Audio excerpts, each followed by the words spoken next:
Okay, everybody, so now in this next lesson, let's talk about how we can try to work with escaping PHP from HTML.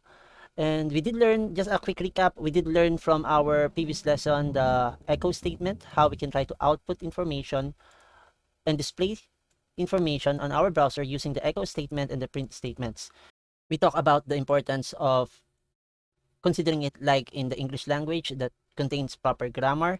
So we talk about semicolons and how that will be affecting if we have our semicolon here and we did not put a semicolon before the last line of code that we've written, we will encounter an error. And we did see also that it's good that we can also remove or skip the semicolon at the last line of a PHP code. So it's perfectly okay for us to not have a semicolon at the last line. However, just to have a good habit of ending all of your statements with a semicolon, similar with the sentence, we end our sentences in English with a period. Let's just have those semicolons present at on the last line of our code.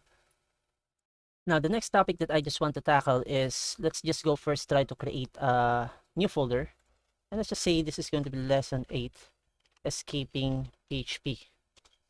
So inside of that, let's have escaping PHP html.php.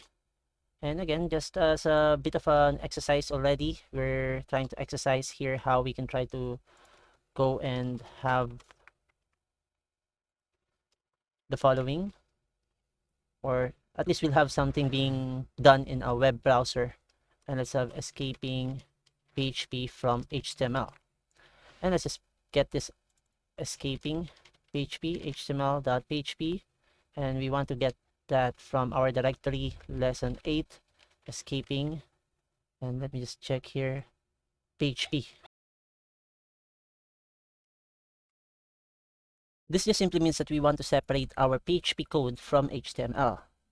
This is just one convention for us to be able to produce more clean looking, or we want to clean up the look of our code inside of our document.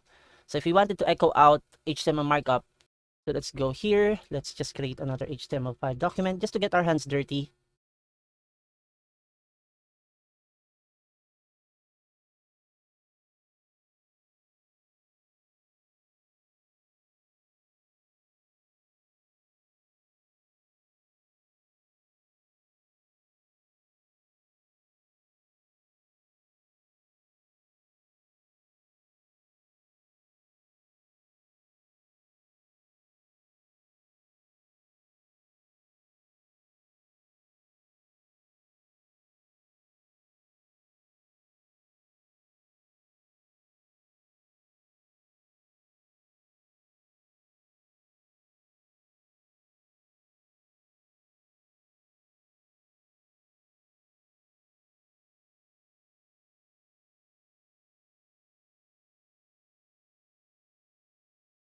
Okay, let's try to analyze what I just did here.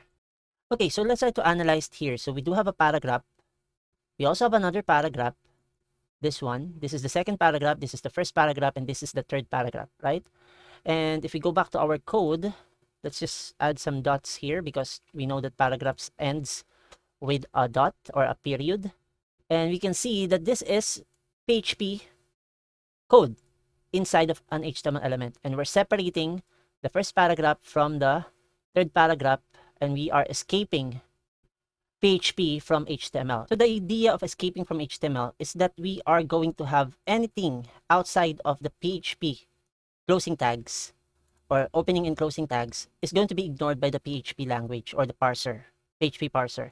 It will be allowing PHP files to have mixed content. So in our case, we have a paragraph here, and we can actually enclose this in markup language. As we've seen in the previous lessons, we can have the paragraph element opening and closing tag to contain the element content that we want to be displayed on the browser. And this is the second paragraph that we printed out inside of the PHP tags.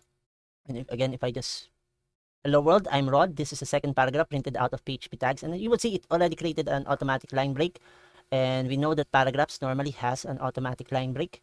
So you will see when we enclosed it inside of the paragraph markup language or the paragraph tags, it automatically created some sort of a line break. Let's also try to go and test having nesting of markup language or HTML. inside of our echo statement here, let's have a strong element nested inside of a parent element, which is the paragraph element. So let's just see, will this still be parsed correctly by the browser? Okay, so we can see it's working correctly. What we're expecting here will be bold text based from the strong elements properties. So another thing that I just want to show you here is having some advanced escaping using conditions. We haven't yet tackled functions and conditional statements in PHP. We'll be tackling that, but I just wanted to show you that in relation to escaping from HTML, the lesson here that we're tackling right now. And let's just go and have here some comments.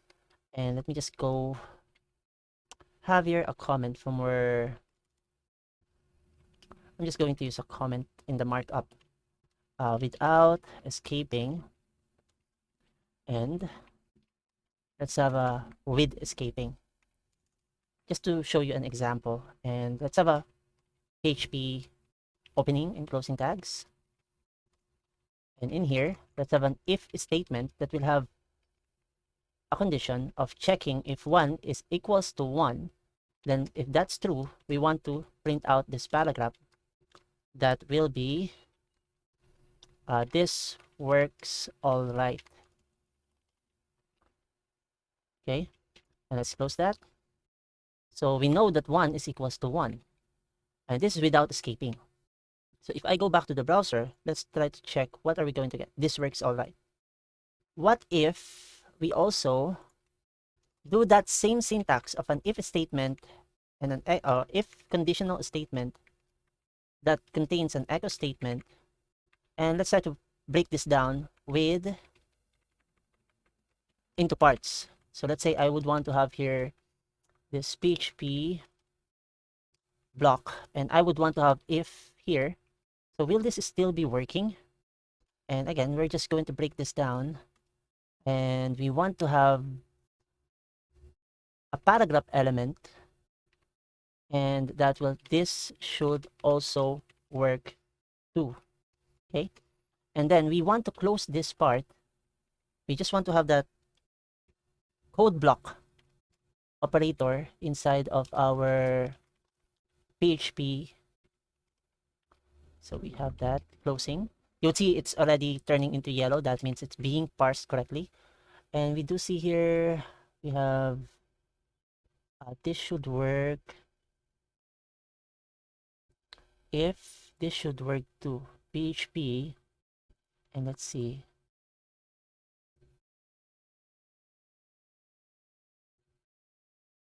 We are saying that if 1 is equals to 1, I think that's what we're missing there. So you would see we're now able to see that this should also work even if we don't use the echo command here.